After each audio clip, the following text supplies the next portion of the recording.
इमाम जी पोयां क़िराअत करण जो हुकुम। जॾहिं को माण्हू इमाम जी पोयां नमाज़ पढ़ंदड़ हुजे त न फातिहा पढ़ंदो न सूरत पढ़ंदो, बल्कि ख़ामोश थी इमाम जी क़िराअत ॿुधंदो। इमाम जी क़िराअत उन लाइ काफ़ी आहे।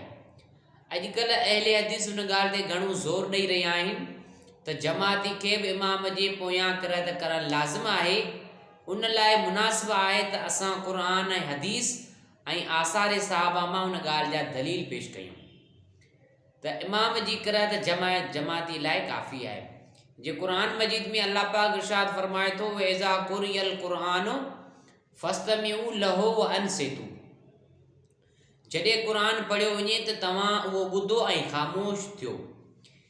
हिन आयत में क़ुरान पढ़ण महिल ख़ामोश थी ॿुधण जो हुकुम आहे। कोरीअ मजहूल जो सिगो आहे। कारी मालूम न आहे त केरु क़ुरान पढ़ी रहियो हुजे त ख़ामोश थी ॿुधणु लाज़िम आहे।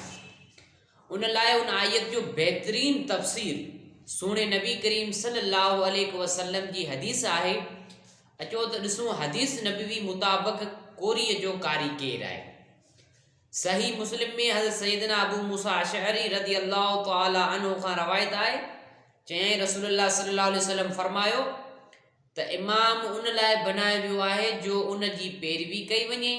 जॾहिं वो अल्लाहु अकबर चवे त तव्हां बि अल्लाहु अकबर चओ। जॾहिं वो क़ुरान पढ़े त तव्हां ख़ामोश रहो। हज़रत सैयदना जाबिर रज़ी अल्लाह तआला अन्हु खां सैयदना जाबिर रज़ी अल्लाह तआला अन्हु चयो त रसूलुल्लाह सल्लल्लाहु अलैहि वसल्लम फरमायो त जे अॻियां इमाम हुजे त इमाम जी क़िराअत उन जी क़िराअत आहे।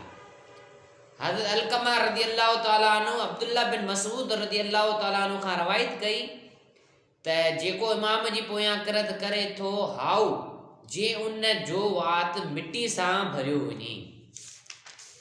हज़रत ज़ैद बिन साबित रज़ी अल्लाह तआला अन्हु चयो त जेको इमाम जी पोयां पढ़े थो उन जी नमाज़ न आहे, यानी जेको इमाम जी पोयां क़िराअत करे थो पंहिंजी उन जी नमाज़ न आहे। काफ़ी उन जा ॿिया लातइदाद में दलील मौजूदु आहिनि त इमाम जी क़िराअत मुक़्तदी जी क़िराअत साॻी आहे। अहले हदीस में इहो रवाज थी वियो आहे, उन्हनि में इहा मशहूरु थी वियो आहे ॻाल्हि त इमाम खां बाद में इमाम क़िराअत करे त पोयां जमाती क़िराअत करे। हाणे सोचण जो इहो मक़ाम आहे, खोड़ सारियूं हदीसूं आहिनि असहाबनि खां रवायतूं आहिनि। हुज़ूर साईं फरमायो क़ुरान शरीफ़ जो हुकुम बीठो आहे, वइज़ा क़ुरियल क़ुरान फस्तमिऊ लहो व अनसितू। जॾहिं क़ुरान पढ़ियो वञे तव्हां ॿुधो ऐं ख़ामोश थियो। नमाज़ में इमाम क़िराअत कंदो आहे त जमाती खे ख़ामोश थी ॿुधणो आहे। क़िराअत खां बाद में बाक़ी ईअं रुकू में तस्बीह आहे, सजदे में आहे सुभान रब्बिल आला, जेकी रुकू में तस्बीह आहे सुभान रब्बिल अज़ीम, सजदे में तस्बीह आहे सुभान रब्बिल आला सुभान रब्बिल आला। त इहे तस्बीहूं जमाती खे पढ़णु घुरिजनि। रब्बना लकल हम्द सना आहे त इहे चवण में को बि हर्ज कोन्हे, इहो करे सघिजे थो। बाक़ी इमाम क़िराअत करे थो, का बि सूरत पढ़े थो, अलमद खां बाद में हाणे मुक़्तदी जेकॾहिं कंदो क़िराअत ख़बर कोन पवंदी त कारी केरु आहे, केरु पढ़े पियो, छा पियो पढ़े। इन जे करे इमाम जे पोयां मुक़्तदी खे ख़ामोश थी बीहणो आहे। अहले हदीस इन ॻाल्हि ते तमामु घणो ज़ोर ॾियनि था, पर हीउ क़ुरान जो हुकुम आहे। क़ुरान चवे थो त तव्हां ख़ामोश रहो जॾहिं क़ुरान पढ़ियो वञे थो।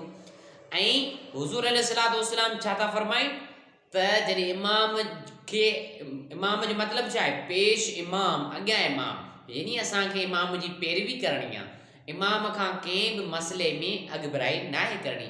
जेकॾहिं को माण्हू को बि मुक़्तदी इमाम खां अॻियां रुकू मां उथे थो न, पोइ जल्दी वञी सजदे में दाख़िल थिए थो इमाम खां अॻियां, उहो गुनाहगार थिए थो। अल्लाह साईं असां सभिनी मुस्लमाननि खे हिदायत था फरमाए ऐं हुज़ूर अलैहिस्सलातु वस्सलाम जी शरीयत ऐं उन जो दीन सिखण जी अल्लाह सी तौफ़ीक़ अता फरमाए। वमा अलैना इल्लल बलागुल मुबीन।